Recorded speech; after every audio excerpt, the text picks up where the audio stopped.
Gente, com um assunto que está prometendo dividir as opiniões deste sofá. A liberação do porte de drogas para consumo pessoal. Esse é o tema, gente. Ontem, só para vocês entenderem, o julgamento no Supremo Tribunal Federal foi retomado mais uma vez e depois de 4 votos a favor, o relator Gilmar Mendes pediu prazo de uma semana para definir a quantidade permitida para os usuários. E olha, essa história já é antiga, viu, gente? O Supremo começou a analisar esse tema em 2015 e o processo ficou parado por mais de 7 anos. Os ministros vão decidir se é válido o artigo da Lei de Drogas que considera crime adquirir, guardar e transportar entorpecentes para consumo próprio. A venda de drogas não será abordada e vai seguir como ilegal aqui no país. No julgamento, os ministros devem fixar quais critérios podem diferenciar usuários e traficantes. O ministro Alexandre de Moraes votou pela descriminalização do porte de maconha para uso pessoal e sugeriu a limitação de 25 a 60 gramas. Um assunto absolutamente complexo, turma. Tudo bem, Antoninha? Qual que é a sua dúvida? De 25 a 50 gramas, é isso? De 25 a 50. Você é a favor ou contra? Vai na lata. 25 a 60 gramas. Olha, deixa eu te falar, eu só acho que o brasileiro não tem educação para isso, sabe? Você acha? Eu acho que o brasileiro não tem educação para isso. É uma discussão, assim, que tinha que partir da educação. Mas, assim, liberando ou não liberando, quem é maconheiro vai comprar, meu amor, então... Agora, quem tá feliz é o Mano, né, Maninho? Bastante. Eu estaria mais se tivéssemos avançado logo, porque esse processo é antigo. E sabe que, do ponto de vista da liberdade individual, não tem como você ser contra alguém ter autonomia para decidir o que ingere ou deixa de ingerir. É o tipo de coisa que a gente fica debatendo às vezes, quanto de açúcar alguém pode tomar, quanto café alguém pode tomar. Isso é uma questão individual. É claro que se nós temos a proibição do tráfico de drogas, isso precisa ser combatido, mas isso não pode ser confundido com a decisão soberana de um indivíduo que deseja ingerir qualquer substância sobre o seu próprio corpo, desde que seja algo que não interfira com os outros. É o princípio básico da liberdade de um, vai até onde começa a liberdade do outro. Então, enfim, que as pessoas tenham autonomia para tomar a decisão sobre o que fazem com o seu próprio corpo é simplesmente tratar adultos como adultos. Eu acho que a gente precisa parar com essa coisa no Brasil de colocar o Estado como se fosse um grande pai, o pai de todos. Mas você acha mesmo que o Brasil tem cultura para isso? Tem, por que não? Tem não. Será? Tem não. Por que não? Não sei, nos países, eu acho que nesses países onde tentam pegar o exemplo, existe uma cultura em cima disso, né? Já é uma cultura do próprio país. Eu não sei se o nosso Brasil tem cultura para isso. Mas como é que se constrói uma cultura onde os adultos se comportam como adultos se a gente seguir infantilizando as pessoas e tomando a decisão sobre o corpo delas no lugar delas? Aí século a gente muda, se começar hoje. Ou também, se a gente analisar do ponto de vista da guerra às drogas. Essa guerra está sendo vencida? É eficaz esse modelo? As drogas ganham todo dia. Tem que fazer. Jotinha, você tá meio tenso hoje, irmãozinho. Por quê? Eu tô tenso, eu tô chateado, eu tô irritado com o Mano. Assim, eu já tô irritado com esse sofá inteiro porque eu não fui chamado pra festa ontem, tá? Pra começar. Então, precisa de no mínimo 5 temporadas pra chegar no nosso quilômetro. Pelo menos 5 olerites. Então isso turbinou, mas o Mano ele tá certo numa questão. Está acontecendo claramente um processo de legalização das drogas. É isso que está acontecendo. Então esse papo de, não, veja bem, estamos permitindo só o porte, é uma balela. Tá? Vamos só analisar nos últimos anos o que vem acontecendo. Primeiro vem a discussão da liberação da maconha medicinal. Então aquela ideia de colocam fotos sensacionalistas de crianças, de idosos que realmente passam por dificuldades na saúde. E olha só, não podemos proibir a utilização da maconha para auxiliar essas pessoas no tratamento da doença. Isso é contra? Depois, posso continuar? Deixa eu só continuar o meu hoje, ele falou, hein?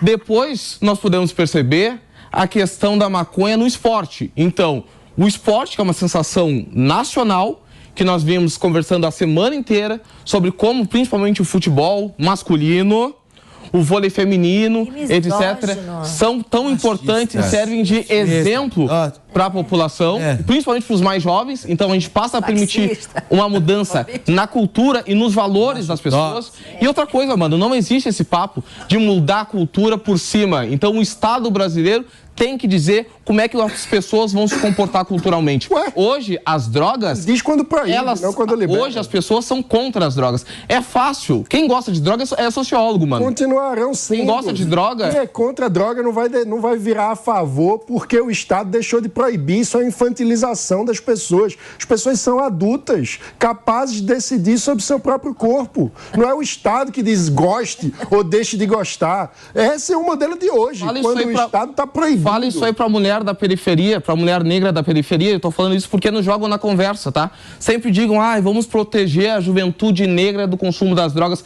Vão pra rua e vão perguntar à juventude negra o que eles acham das drogas. Não vale militante do PSOL, mano. Tá? Tem que ser pra juventude normal. Claro. Pra mulher negra de periferia que quer chegar em casa e ver o seu filho num bom caminho escolar. Fala pro pessoal o que acontece, qual é o efeito das drogas sobre o corpo dos mais jovens, quando os mais jovens, eles sequer têm a condição de conseguir ter o mesmo desempenho escolar e acadêmico a partir do consumo das drogas. Fundamental. Esse é um assunto de adultos, não de jovens, crianças, adolescentes. Assim como o álcool não deve ser consumido por crianças e adolescentes, qualquer droga não deve ser consumido por crianças e adolescentes. E a pergunta é, nós estamos sendo eficientes com a proibição em evitar que as drogas cheguem até os jovens? Eu acho que não estamos sendo eficientes.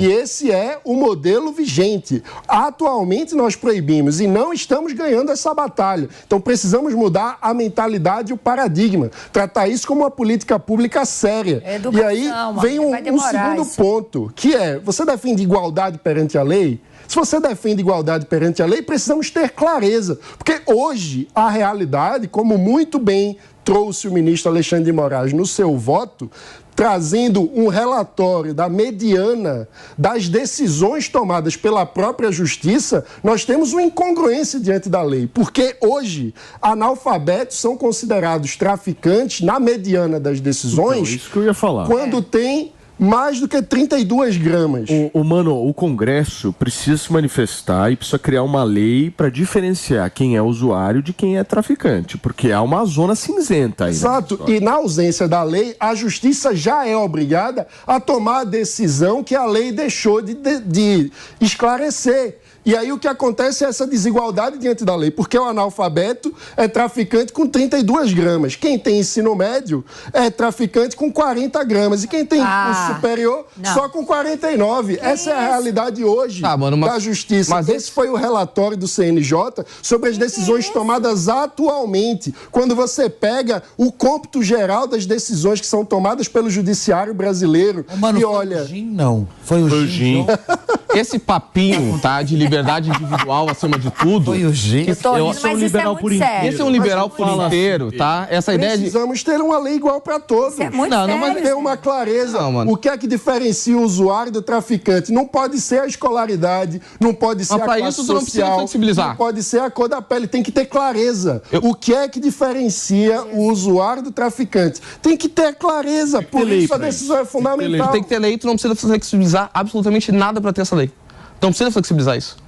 Como assim? Não precisa flexibilizar nada para ter essa lei. Veja, a lei para ter critérios mais objetivos. E as decisões estão sendo tomadas. Logo, cabe ao Supremo Tribunal Federal disciplinar e dizer: tribunais de todo o Brasil, o parâmetro é esse. Porque hoje é a cabeça de cada juiz. E aí, na prática, o analfabeto não tem advogado e acaba sendo considerado traficante com muito mais frequência. O que acontece com o advogado? Já a pessoa que tem curso superior...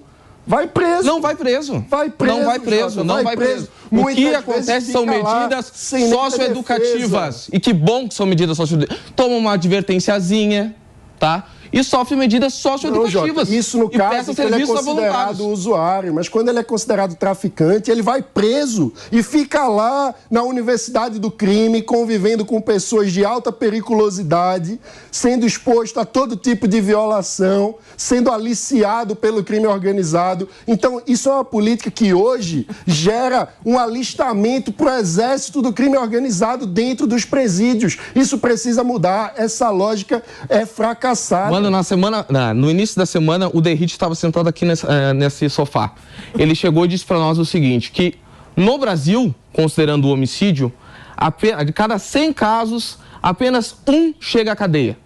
A nossa política de resolução de homicídios não dá certo.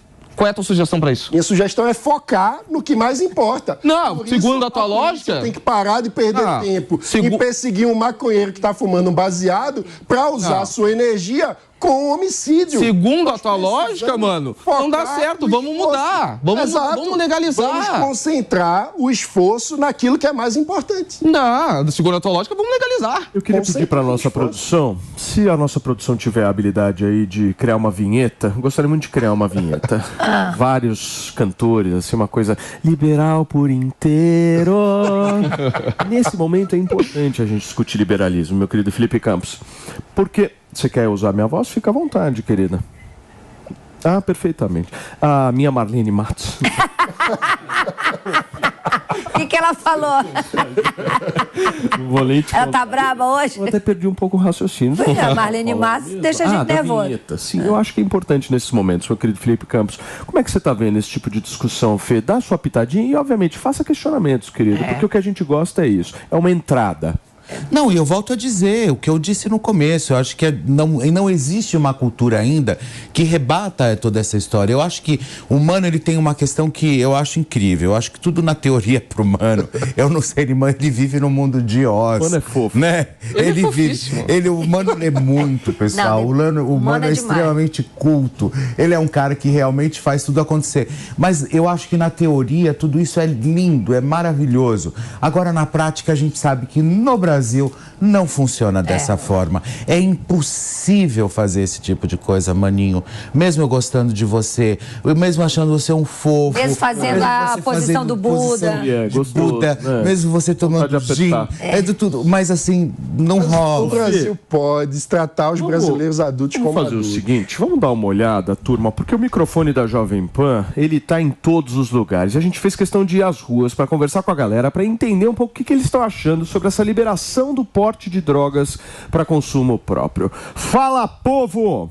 O que você acha? Essas pessoas que usam drogas para uso próprio, elas devem ser presas?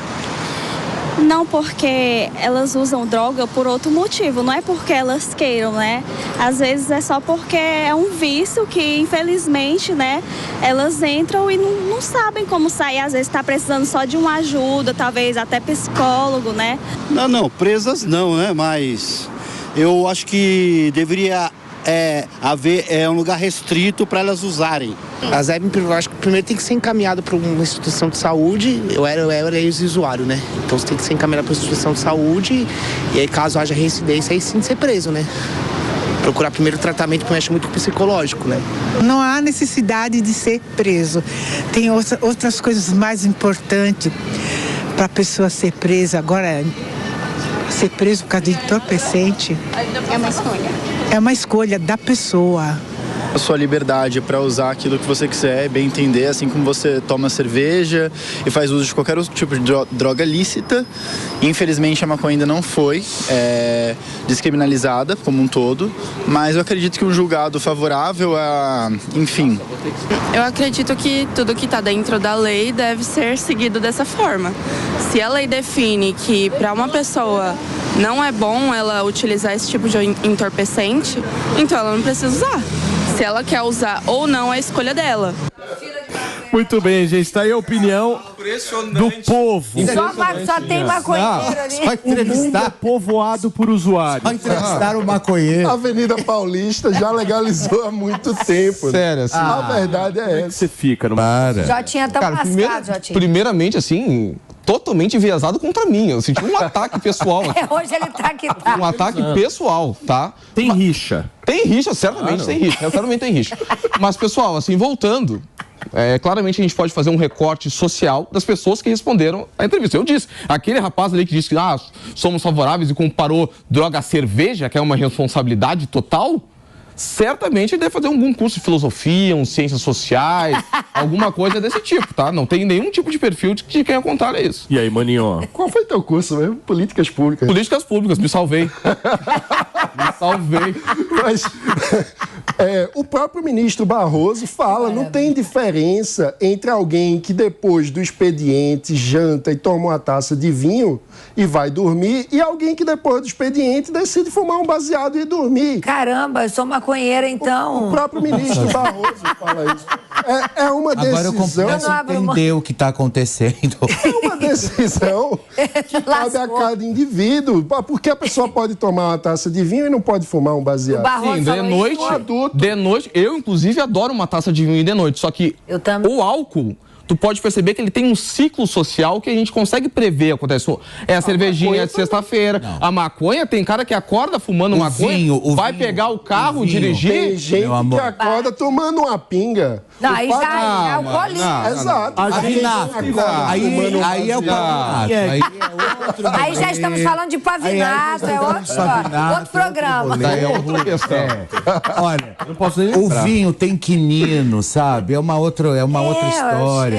Enfim, agora eu acho que a maconha, ela mexe com outras questões. Mas porque assim, olha... Aí a maconha puxa o tráfico, que já é um problema. E aí a gente tá sempre discutindo Cracolândia aqui também. Gente, então, ou seja, se você pega tudo isso, é um fio condutor que vai se tornando, que quando você vê, você fala, você tá num buraco completamente sem fundo. Não, uma comparação estranha. Imagina se eu chamo uma amiga pra jantar, senta no restaurante e assenta um beck. Na Holanda, e aí, amiga? fazem isso. Na Holanda, em Portugal. Vai olhar os resultados de Holanda e Portugal. A segurança decorreu. Não. O nível de crimes violentos aumentou em Portugal. Gerou mercado paralelo no Uruguai. Não é assim, mano. Não é assim. Turma, vamos para uma entrevista.